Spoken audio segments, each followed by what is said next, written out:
Hello all. അപ്പം നമ്മൾ ബ്രിക്കിൽ composition പഠിച്ചു, അതിൻ്റെ ക്ലാസിഫിക്കേഷൻ പഠിച്ചു, ഹാർംഫുൾ ഇൻഗ്രീഡിയൻസ് പഠിച്ചു. ഇനി എങ്ങനെയാണ് നമ്മുടെ ബ്രിക്ക് മാനുഫാക്ചർ ചെയ്യാൻ പോകുന്നത്, അതാണ് നമ്മൾ ഈ ഒരു വീഡിയോയിൽ നമ്മൾ പഠിക്കുന്നത്. ഓക്കെ, അപ്പോൾ ബ്രിക്ക് മാനുഫാക്ചർ ഓഫ് ബ്രിക്കിൽ നമുക്ക് മെയിനായിട്ട് കുറച്ച് സ്റ്റെപ്പ് ഉണ്ട്, 4 ഓപ്പറേഷൻസ് ആണ് ഉള്ളത്. Okay, in the process of manufacturing brick the following 4 distinct operations are involve. First one is the preparation of clay. ഓരോ നമ്മൾ ഡീറ്റെയിൽ ആയിട്ട് പഠിക്കും. Second one, molding, drying, burn. So these are the 4 operations involved in the manufacturing of brick.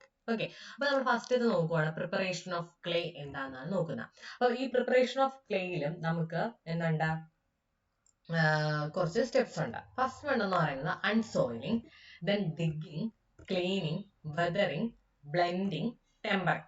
അപ്പോൾ ഈ 6 operations ആണ് preparation of ക്ലേക്കകത്ത് വരുന്നത്. Okay, മാനുഫാക്ചറിംഗിൽ 4 operations ആണ്. ഏതൊക്കെയായിരുന്നു? Clay prepare ചെയ്യുക, എന്നിട്ട് അതിനെ മൗൾഡ് ചെയ്യുക, ദെൻ അതിനെ ഡ്രൈ ചെയ്തിട്ട് ബേൺ ചെയ്യുക. എന്നാൽ ക്ലേ പ്രിപ്പയർ ചെയ്യുന്നതിന് നമുക്ക് എത്ര സ്റ്റെപ്പ് ഉണ്ട്? 6 സ്റ്റെപ്പ് ഉണ്ട്. അതിൽ ഒന്നെന്ന് പറയുന്നത് എന്താണ്? അൺസോയിലിംഗ്. അൺസോയിലിംഗ് എന്താന്ന് നോക്കാം. അൺസോയിലിംഗ് എന്ന് പറഞ്ഞാൽ നമ്മുടെ സോയിലിന്റെ ടോപ്പ് ലെയർ, അതായത് ഒരു 20 സെന്റിമീറ്റർ ഡെപ്തിലുള്ള ടോപ്പ് ലെയർ നമ്മൾ എന്ത് ചെയ്യും? Taken out and it is thrown away. Okay, കാരണം ഈ ടോപ്പ് സോയില് കൂടുതലും ഇമ്പ്യൂരിറ്റീസ് ആയിരിക്കും. അതുകൊണ്ട് തന്നെ നമ്മൾ ബ്രിക്ക് പ്രിപ്പയർ ചെയ്യാൻ നേരത്തെ ടോപ്പ് സോയിൽ നമ്മൾ എടുക്കാൻ പാടില്ല. അതിന് വേണ്ടിയിട്ടാണ് നമ്മൾ എന്ത് ചെയ്യുന്നത്? അൺസോയിലിംഗ് ചെയ്യുന്നത്. അപ്പൊ അൺസോയിലിംഗ് നമ്മൾ എത്ര ഡെപ്ത് ആണ് നമ്മൾ എടുത്ത് കളയുന്നത്? 20 സെന്റിമീറ്റർ ഡെപ്തിലുള്ള സോയിലാണ് എടുത്ത് കളയുന്നത്. Okay, then digging. ഡിഗിങ്ങിൽ എന്ന് പറയുന്നത് നമ്മൾ ക്ലേ എന്ത് ചെയ്യും? ആ ഗ്രൗണ്ടിൽ നിന്ന് ഡഗ് ഔട്ട് ചെയ്യും, കുഴിച്ചെടുക്കും.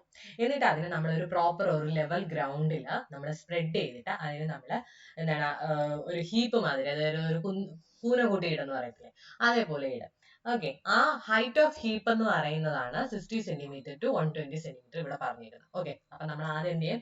ഡിഗ് എടുത്ത ക്ലേയെ നമ്മൾ ഗ്രൗണ്ടിൽ സ്പ്രെഡ് ചെയ്തിട്ട് അതിനെ ഹീപ്പായിട്ട് കൂട്ടിയിടും. സോ ആ ഹൈറ്റ് ഓഫ് ഹീപ്പ് എന്ന് പറയുന്നത് it is 60 centimetre to 120 centimetre. അത് കഴിഞ്ഞ് നമ്മൾ ക്ലീനിങ് ആണ്. ഓക്കെ, നമ്മുടെ ബ്രിക്ക് ഉണ്ടാക്കാൻ എടുക്കുന്ന ആ ഒരു ക്ലേയിൽ എന്താണ് സ്റ്റോൺ, പെബിൾസ്, വെജിറ്റബിൾ മാറ്റർ ഇതൊന്നും ഉണ്ടാവാൻ പാടില്ല. ഇതിനെല്ലാം നമ്മൾ ഇതിനെ ക്ലീൻ ചെയ്യണം. അതുപോലെ തന്നെ നമ്മുടെ ക്ലേ ലംപ് ഫോമിലാണ് ഉള്ളതെങ്കിൽ അതിനെ നമ്മൾ ഇതിനെ പൗഡർ ഫോമിലേക്ക് കൺവേർട്ട് ചെയ്യുക. ഇതാണ് ക്ലീനിങ്ങിനകത്ത് വരുന്നത്. അടുത്ത് വരുന്ന വെതറിങ്. വെതറിങ് എന്ന് പറഞ്ഞാൽ നമ്മൾ എന്ത് ചെയ്യും? ഈ ക്ലേ നമ്മൾ എന്ത് ചെയ്യും? അറ്റ്മോസ്ഫിയറിലോട്ട് എക്സ്പോസ് ചെയ്യും ഫോർ സോഫ്റ്റനിങ് അല്ലെങ്കിൽ മെല്ലോയിങ്. സോഫ്റ്റനിങ് അല്ലെങ്കിൽ മെല്ലോയിങ്ങിന് വേണ്ടിയിട്ട് എന്ത് ചെയ്യും? ക്ലേ അറ്റ്മോസ്ഫിയറിലോട്ട് എക്സ്പോസ് ചെയ്യുന്നതിനാണ് നമ്മൾ വെതറിങ് എന്ന് പറയുന്നത്. ഓക്കെ, ഇനി ഈ പീരീഡ് ഓഫ് എക്സ്പോഷർ എന്ന് പറയുന്നത് it may vary from few weeks to full season. ഏതെങ്കിലും കുറച്ച് ആഴ്ചകളോ അല്ലെങ്കിൽ ഒരു സീസൺ മുഴുവനും നമുക്ക് എന്ത് ചെയ്യും? വെതർ ചെയ്യിക്കാം. ഇനി ഫോർ ലാർജ് പ്രോജക്റ്റ് ആണെങ്കിൽ ക്ലേ നമ്മൾ ഡഗ് ഔട്ട് ചെയ്തിട്ട് അതിനെ നമ്മൾ മൺസൂണിന് മുമ്പ് വേണം എന്ത് ചെയ്യാൻ? ഡഗ് ഔട്ട് ചെയ്യാൻ. എന്നിട്ട് എന്താണ് ത്രൂ ഔട്ട് ദ മൺസൂൺ അതിനെ വെതർ ചെയ്യാനായിട്ട് അലോ ചെയ്യിക്കുക. ഓക്കെ, അതാണ് നമ്മൾ വെതറിങ് അകത്തുള്ള. അടുത്ത് വരുന്ന ബ്ലെൻഡിങ് ആണ്. ബ്ലെൻഡിംഗ് എന്ന് പറഞ്ഞാൽ നമ്മൾ ക്ലേ ആദ്യം ഇറ്റ് ഇസ് മെയ്ഡ് ലൂസ്. ആദ്യം clay it is made loose and any ingredient to be added to it is spread out its top. Okay, നമ്മൾ ആദ്യം ക്ലേ ലൂസ് ആക്കുക, എന്നിട്ട് നമ്മൾ എന്തെങ്കിലും ഒരു ഇൻഗ്രീഡിയൻറ്റ് നമുക്ക് അതിലോട്ട് ആഡ് ചെയ്യണമെന്നുണ്ടെങ്കിൽ അതിനെന്ത് ചെയ്യുക? അതിന്റെ ടോപ്പിലായിട്ട് നമ്മൾ സ്പ്രെഡ് ചെയ്യുക. എന്നിട്ട് ബ്ലെൻഡിങ് എന്ന് പറഞ്ഞാൽ ഇറ്റ് ഇൻഡിക്കേറ്റ്സ് ഇന്റിമേറ്റ് അല്ലെങ്കിൽ ഹാർമോണിയസ് മിക്സിംഗ്. ആ ഒരു ഇന്റിമേറ്റ് അല്ലെങ്കിൽ ഹാർമോണിയസ് മിക്സിങ്ങിനെയാണ് നമ്മൾ എന്ത് വിളിക്കുന്നത്? ബ്ലെൻഡിങ് എന്ന് വിളിക്കുന്നത്. ഓക്കെ, അപ്പോൾ ഈ ബ്ലെൻഡിങ് നമ്മൾ എങ്ങനെയാണ് ചെയ്യുന്നത്? ചിലർ കണ്ടിട്ടുണ്ടായിരിക്കും. സ്മോൾ പോർഷൻ ഓഫ് ക്ലേ നമ്മൾ എടുത്തിട്ട് അതിനെ അപ്പ് ആൻഡ് ഡൗൺ നമ്മൾ വെർട്ടിക്കൽ ഡയറക്ഷനിൽ ടേൺ ചെയ്യിക്കും. അങ്ങനെയാണ് ബ്ലെൻഡിങ് നമ്മൾ ചെയ്യുന്നത്. ഓക്കെ, അപ്പോൾ ഈ ബ്ലെൻഡിങ് കഴിയുമ്പോഴത്തേക്കും ആ ക്ലേ എന്ന് പറയുന്നത് നെക്സ്റ്റ് സ്റ്റേജ് എന്ന് പറഞ്ഞാൽ നമ്മുടെ ടെമ്പറിങ് ആണ്. സോ ടെമ്പറിങ്ങിന് വേണ്ടിയിട്ട് എന്ത് ചെയ്യും? ഫിറ്റ് ആകും. ടെമ്പറിങ് എന്ന് പറഞ്ഞാൽ ടെമ്പറിങ് ചെയ്യുന്നത് എന്തിനാണ്?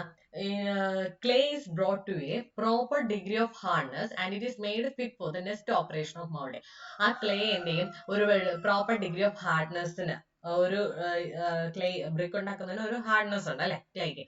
അപ്പൊ ആ പ്രോപ്പർ ഡിഗ്രി ഓഫ് ഹാർഡ്നെസ്സിൽ വെക്കും. അതുപോലെ തന്നെ മൗൾഡിങ്ങിന് വേണ്ടിയിട്ട് അതിനെ ഫിറ്റ് ആക്കും. അതാണ് ടെമ്പറിംഗിൽ നമ്മൾ ചെയ്യുന്നത്. ഓക്കെ, അതിനുവേണ്ടി നമ്മൾ എന്ത് ചെയ്യും? വാട്ടർ എന്ന് പറയും, നമ്മുടെ റിക്വയർഡ് ക്വാണ്ടിറ്റിയുള്ള വാട്ടർ ഈ ക്ലേയിലോട്ട് ആഡ് ചെയ്യുക. എന്നിട്ട് ആ ഹോൾ മാസിനെ is kneaded or pressed under feet of men or cattle. അതായത് നീഡിങ് എന്ന് പറഞ്ഞാൽ എന്താണ്?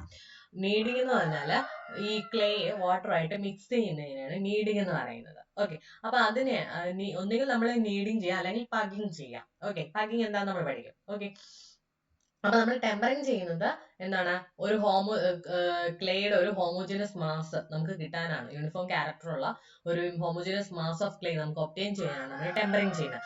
അതിൽ ടെമ്പറിങ് എന്ന് പറയുമ്പോൾ നമുക്ക് രണ്ട് രീതി ചെയ്യാം, നീഡിങ്ങും ഉണ്ട് പഗ്ഗിങ് ഉണ്ട്. നീഡിങ് എന്ന് പറഞ്ഞാൽ നമ്മൾ ക്ലേയോ വാട്ടറുമായിട്ട് മിക്സ് ചെയ്യുന്നു. ഓക്കെ, ഇനി നമുക്ക് ഗുഡ് ബ്രിക്ക് നല്ല ബ്രിക്ക് മാനുഫാക്ചർ ചെയ്യാനായിട്ട് ലാർജ് സ്കെയിൽ മാനുഫാക്ചർ ചെയ്യാനായിട്ട് നമ്മൾ സാധാരണ ടെമ്പറിങ് ചെയ്യുന്നത് പഗ് മിൽസിലാണ്. ഓക്കെ, അപ്പൊ ഈ പഗ് മില്ലില് എന്താ ചെയ്യുന്നത്, പഗ് മിൽസിലാണ് നമ്മൾ പഗ്ഗിങ് ചെയ്യുന്നത്. പഗ്ഗിങ് എന്ന് പറഞ്ഞാൽ process of grinding clay with water and making it plastic. അതായത് ക്ലേ വാട്ടറുമായിട്ട് ഗ്രൈൻഡ് ചെയ്യും. ഓക്കെ, മറ്റേത് പ്രസ് ചെയ്യുമായിരുന്നു.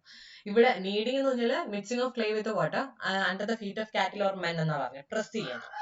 ഇനി ക്ലേ നമ്മൾ എന്ത് ചെയ്യുന്നു, വാട്ടറായിട്ട് ഗ്രൈൻഡ് ചെയ്യും, എന്നിട്ട് അതിനെ പ്ലാസ്റ്റിക് സ്റ്റേജിലോട്ട് ആക്കും. അതിനാണ് നമ്മൾ പഗ്ഗിങ് എന്ന് വിളിക്കുന്നത്. ഓക്കെ, പഗ് മില്ലില്ല ചെയ്യുന്നതെന്ന് പറഞ്ഞു. അപ്പൊ ഈ പഗ് മില്ലിന്റെ diameter of pug mill at bottom എന്ന് പറഞ്ഞാൽ ഇറ്റ് ഈസ് അബൌട്ട് 80 സെന്റിമീറ്റർ. എത്രയാണ്? 80 സെന്റിമീറ്റർ ആണ് ബോട്ടത്തിലെ ഡയമീറ്റർ. ടോപ്പിലെ ഡയമീറ്റർ എന്ന് പറയുന്നത് 1 മീറ്റർ ആണ്. ഇനി ഹൈറ്റ് ഓഫ് പഗ് മിൽ എന്ന് പറയുന്നത് it is about 2 metre. Pug മില്ലിന്റെ ഹൈറ്റ് എത്രയാണ്? It is about 2 metre and its depth below ground എന്ന് പറയുന്നത് ഇറ്റ് ഈസ് 60 to 80 സെന്റിമീറ്റർ ആയിരിക്കണം.